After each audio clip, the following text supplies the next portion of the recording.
In my previous video, in the previous short that I did, I was speaking about how it is that the Lord compared me to an archer when it comes to the battle. That saints are now fighting against just monstrous structures that are trying to take us and get 10 for the price of 1, 7 for the price of 1, doing whatever and they want to do, and of the imagination that God is not picking a controversy with the licentious disposition of those who are trying to spend us like we too bob or whatever, spend us like we ain't jack.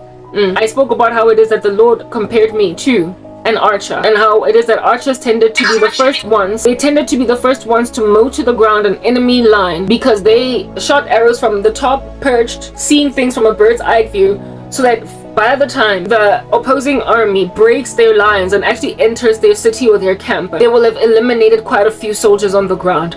And that some archers even had fiery darts, right? They afflict from a distance. The strategy that God has given me, and he keeps telling me that that's what's going to keep you safe, is indeed to shoot from a distance. I'm fighting them from behind firewalls from my YouTube channel. I will never ever, I would never, listen, never, because they're freaking dangerous. They're wild animals. They're donkeys. I would never ever debate any of these idiots face to face.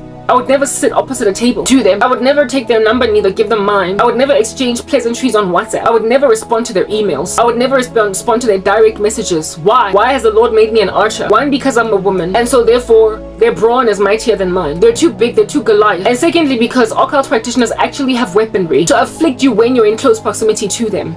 I spoke about kiss curses. I spoke about beguilings and jefela. In one of my other videos, I spoke about how it is that there was a chick that worked at Menden Mall that spoke out on TikTok, speaking about how it is that her cell phone was stolen because somebody did moochie on her, and she was disoriented for a few seconds, and when she opened her eyes, her phone was gone. They've got tricks like those. They infiltrate people to confuse people, and sometimes they use imiti to blindside you for a minute so they can do something to you. Therefore, it is imperative to be an archer perched on a roof, shooting them from a distance and not allowing any of their gnarly, nasty, satanic pussy company in your midst. That is how bad occult practitioners have gotten in 2025. Listen, no one is safe. No one.